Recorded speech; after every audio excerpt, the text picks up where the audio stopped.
You are listening to Danny on What the HEK Podcast.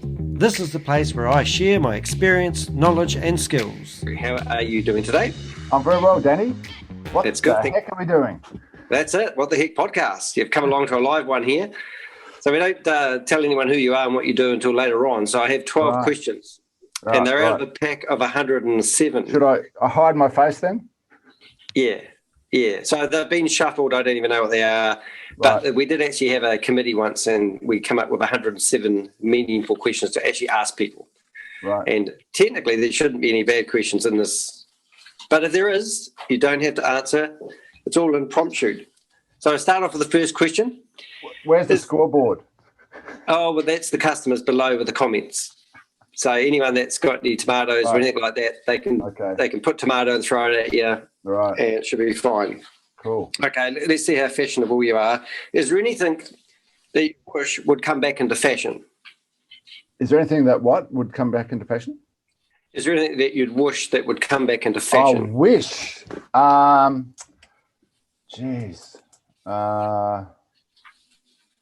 You see, in 5 minutes' time, I'll think of the perfect answer for this.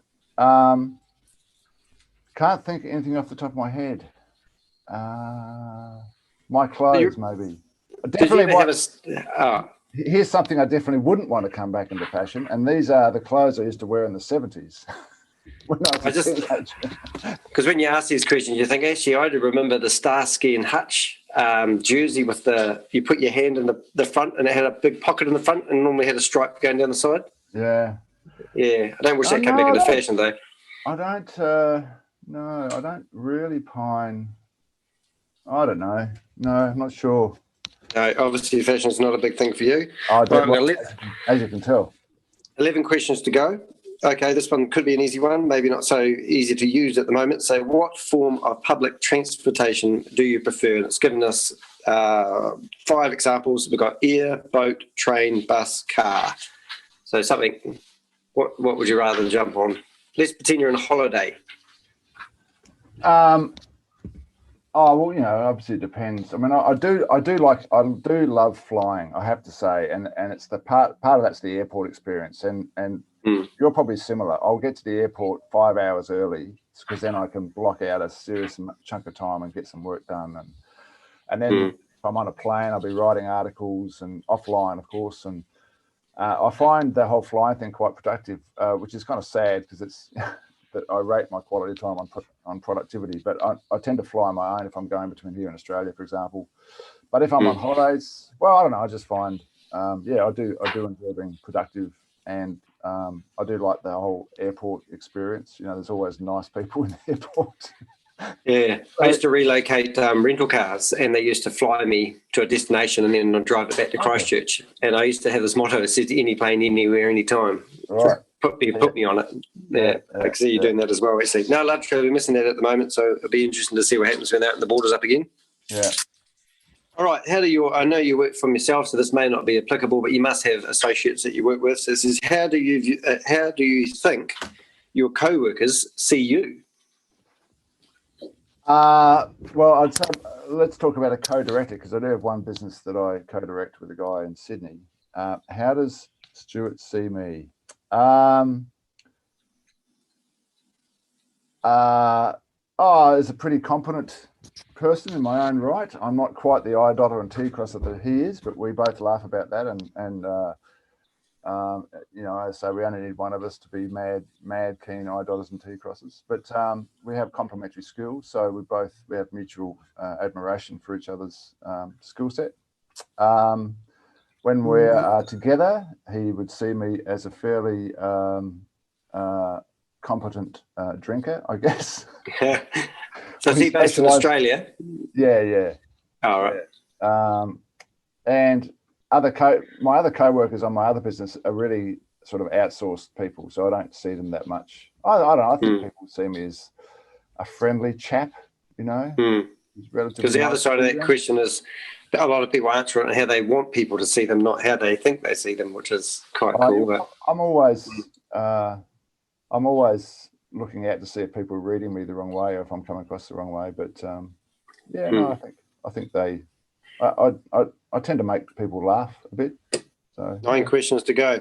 If you could share a meal with any individual, living or dead, we can go back in time, bring them back, who would they be? So it doesn't have to be a person, it could be a group of person, but you're allowed to go out for a dinner with anywhere in the world, any period of time. What table would you like to sit at? is it only one? Can I only pick one? I might sneak a couple in.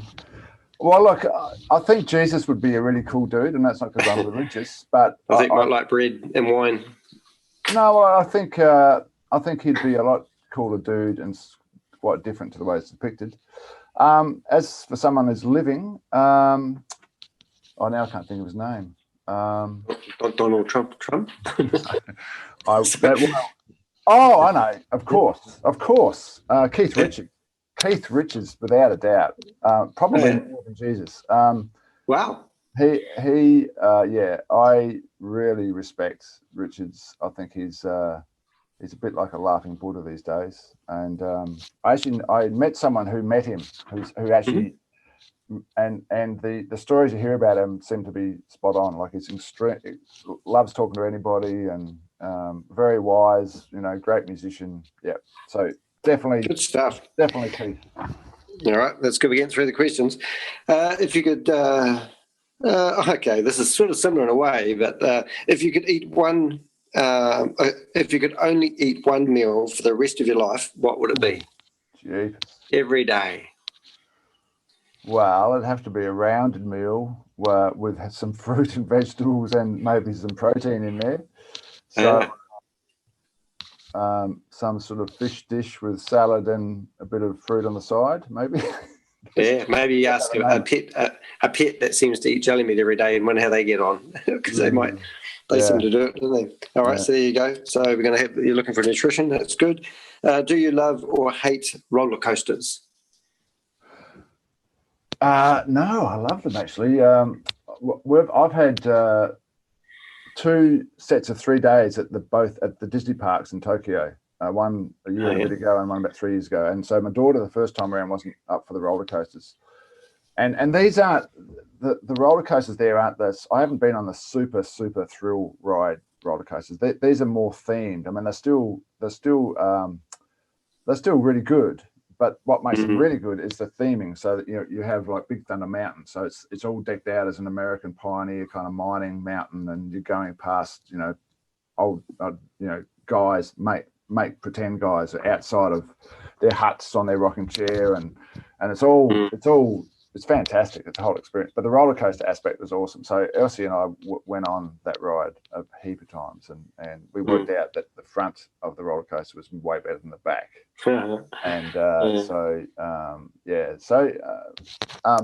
Yes, I do enjoy roller coasters. Yeah, I love them as well. And when I went to China at Christmas time, I was in Canton, and I thought I'd go to.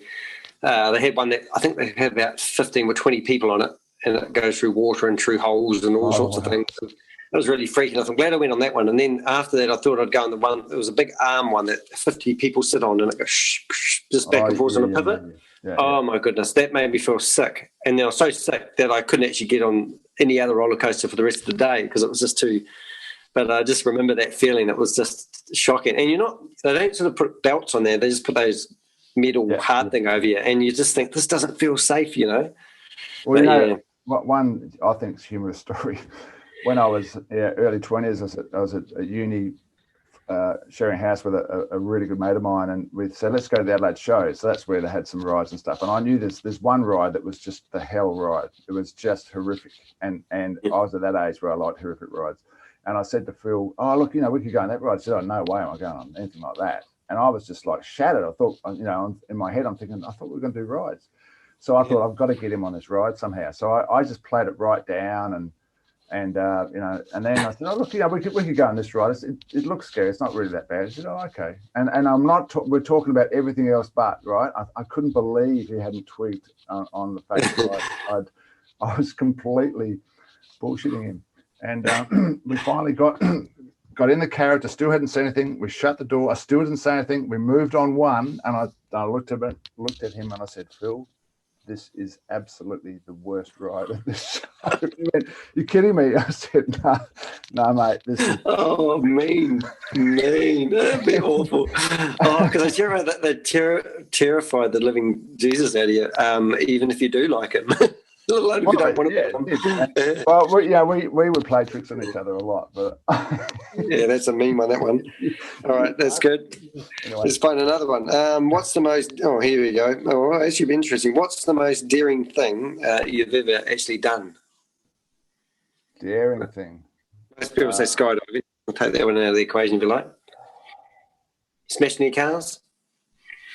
No, daring thing. Well, probably that ride. Yeah. What country was it in? Huh? What country? It's in Australia. It was in the Atlas. I can't even remember what it was called, but you would be.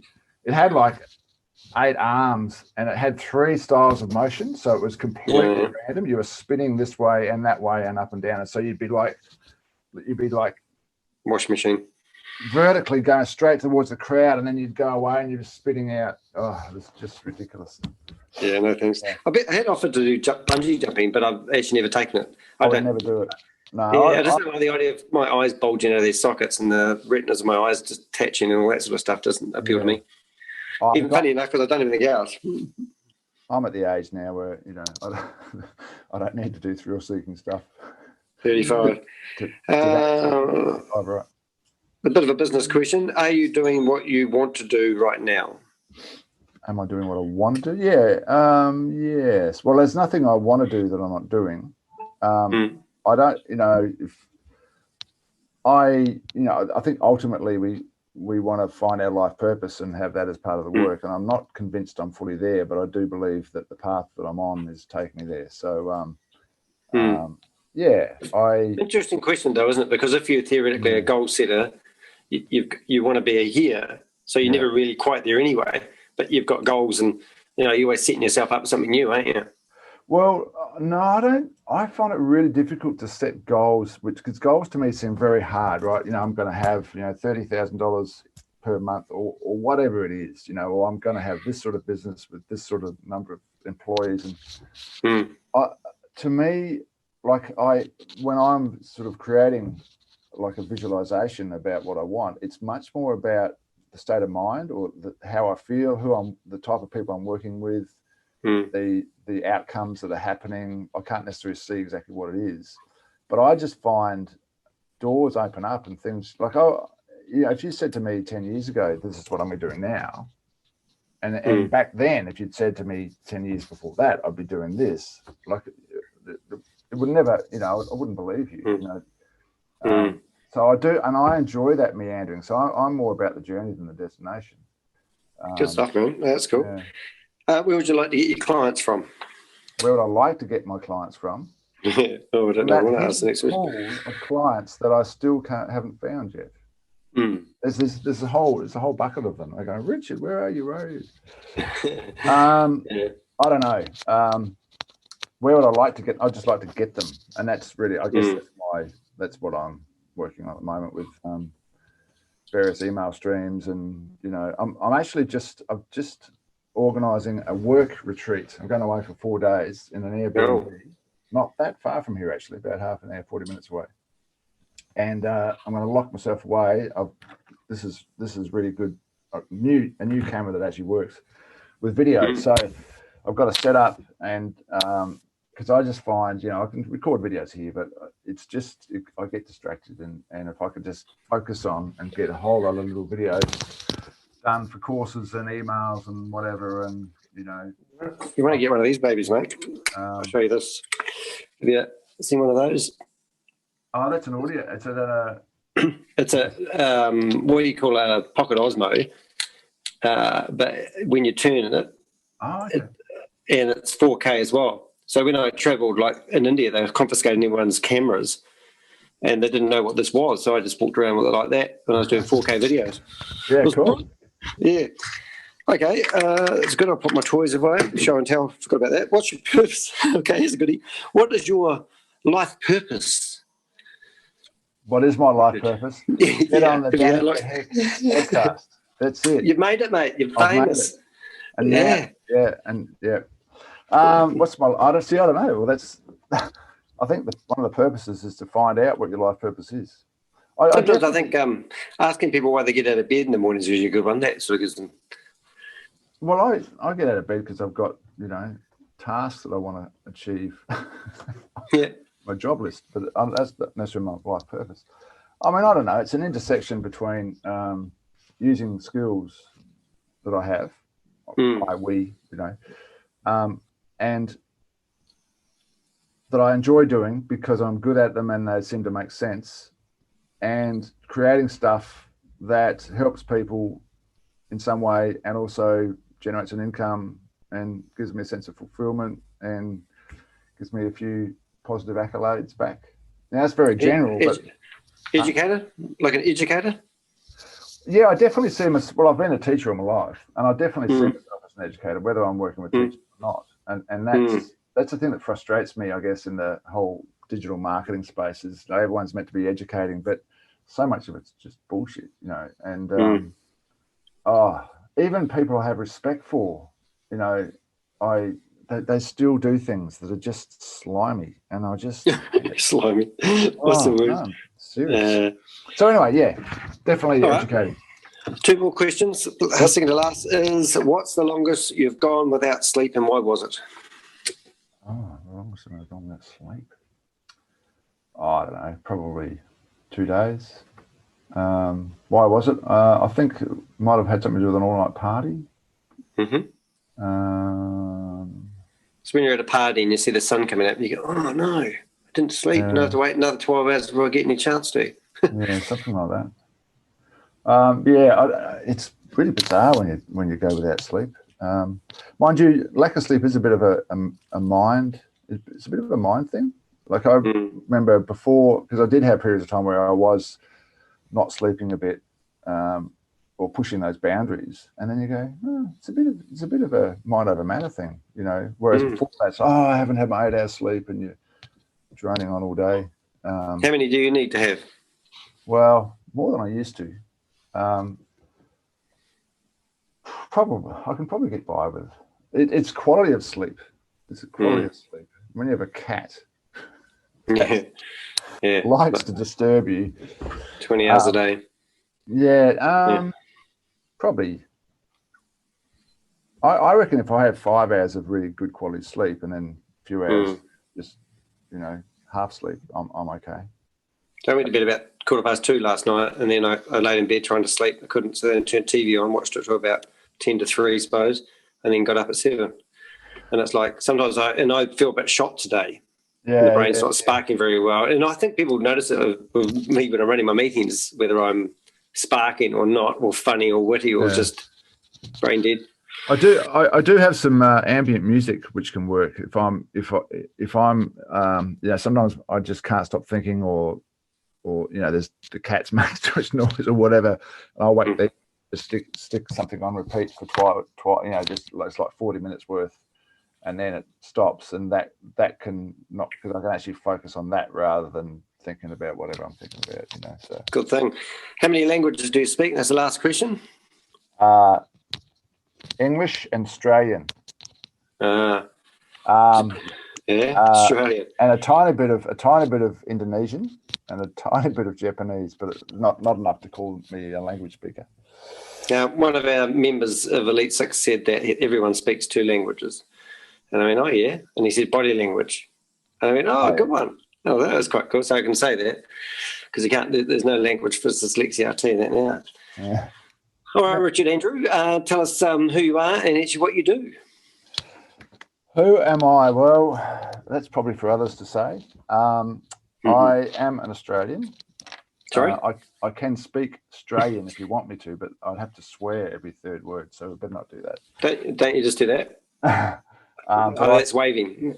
I grew up on 38 acres of mixed fruit orchard in country South Australia on the Murray River. And so I'm not an East Coaster, therefore I don't have the Australian twang. And I spent 20 odd years in Sydney.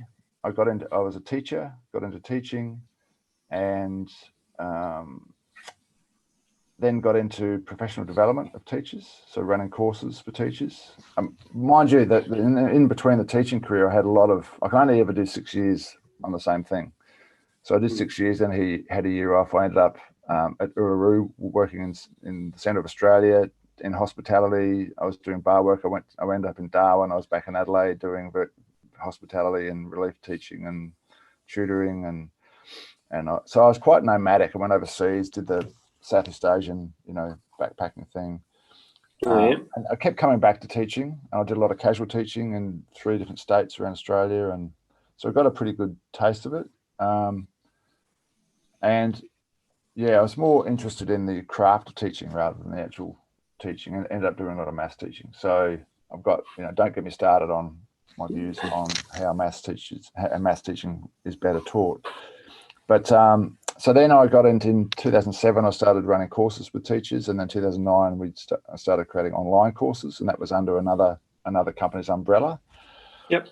And then in 2015, I went out on my own because my courses had a global reach, and I just didn't want the restrictions. And meanwhile, we'd also started up a thing called PD for Maths, which was also a professional development outfit for maths teachers in New South Wales with my partner Stuart.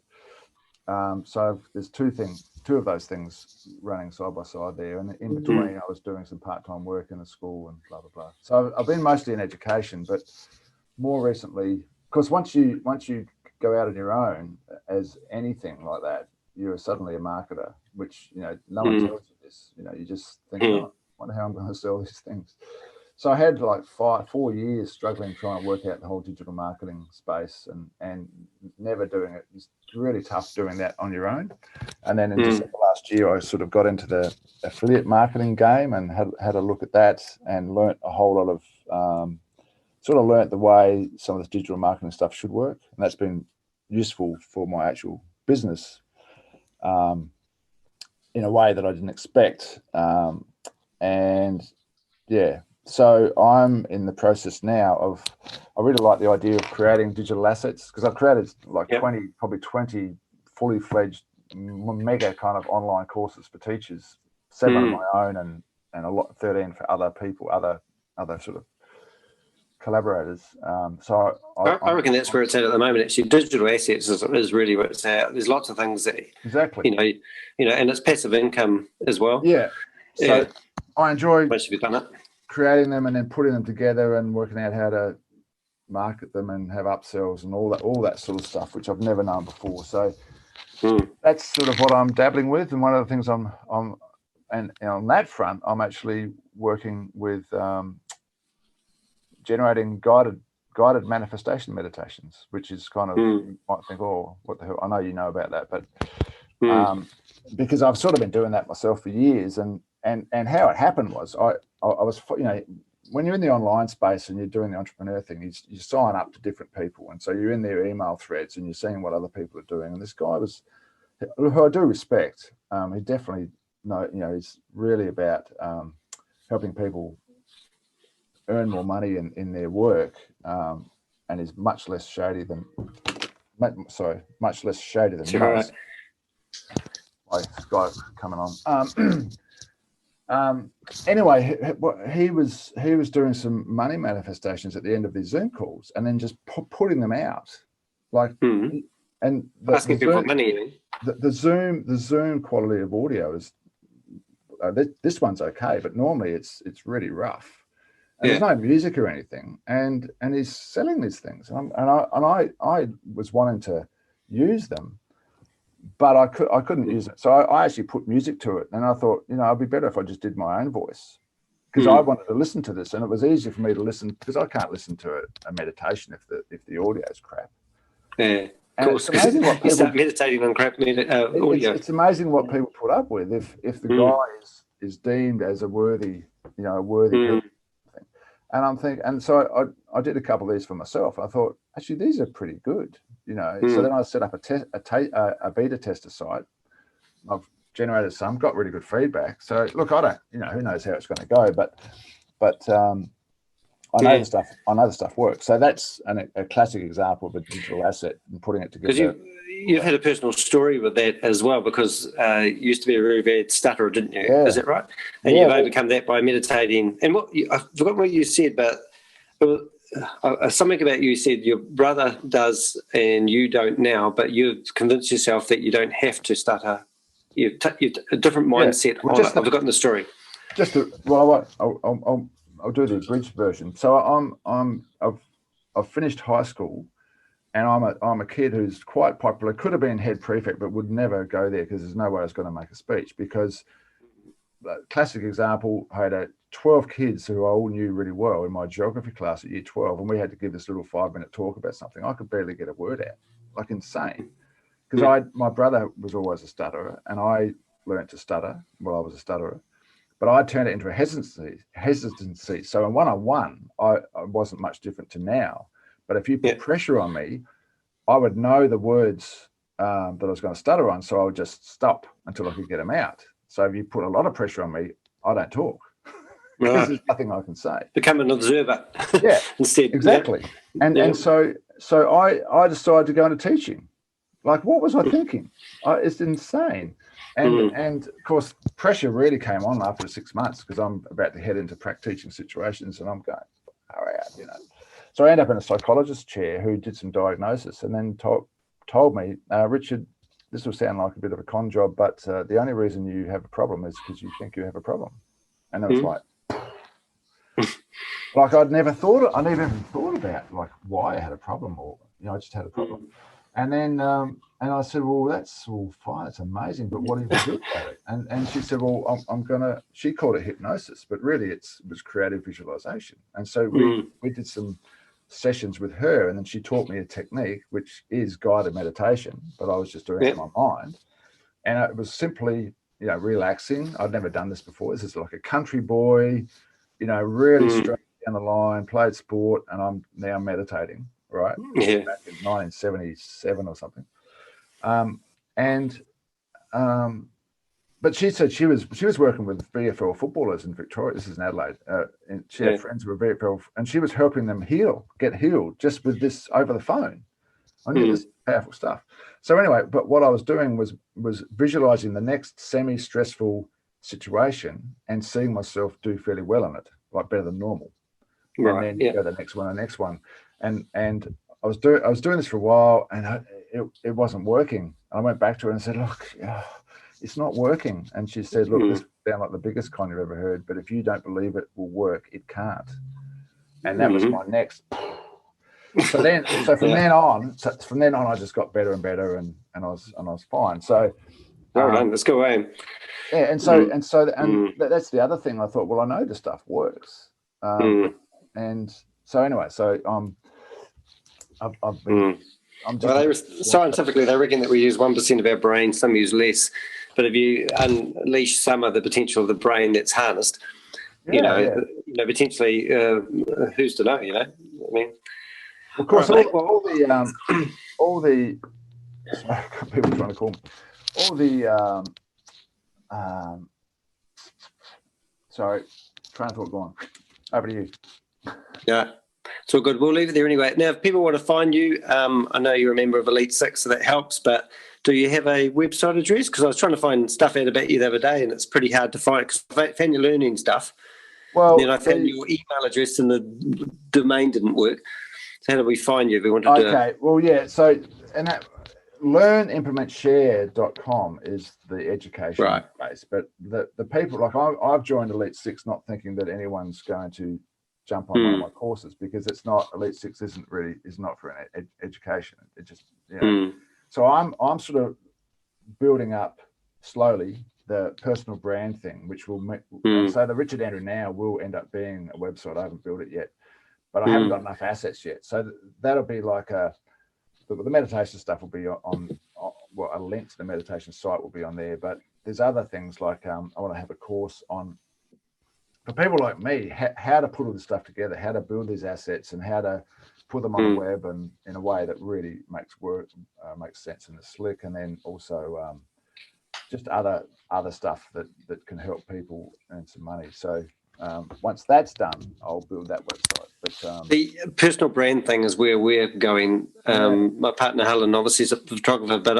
I've spent quite a few years, but I've actually got it pretty much where I want it to be, probably about 80%. And I think that's where everyone needs to be in the small to medium size. At the last Elite 6 meeting, you talked about that. And I know you've talked about that before, but the penny sort of dropped. And I thought, actually, I totally get what you're doing. And I'll be there probably in a year's time. It's not worth me building the site yet because there's really nothing much to put on it. But I want to focus on his assets and no, I reckon digital assets, everything you can sell. Like I'm building up a database of podcasts at the moment, and I've actually invited a couple of book authors along. Yeah, right. And Michael, I got his last name, but he wrote the book Flip It, and it's been brilliant. And he's just come back and said, "Yeah, I'd love to." And he's just telling me he's in England, and he said they've just gone into lockdown at the moment. I says, "Don't tell me you don't have enough time." So, but because my branding's in place, I can now ask these people to come on, and they do it because they want to be part of it. And I think that's really, really cool. Awesome. Hey, we'll leave it there, but thank you so much for your time today. Good fun. And you'll see some notes on the bottom of this. This will be scribed onto our website. If you want to contact Richard, by all means, ask me if you can't find him, and I'll guide you in the right place. So thanks for coming along today, mate. Cool bananas. All right, see ya.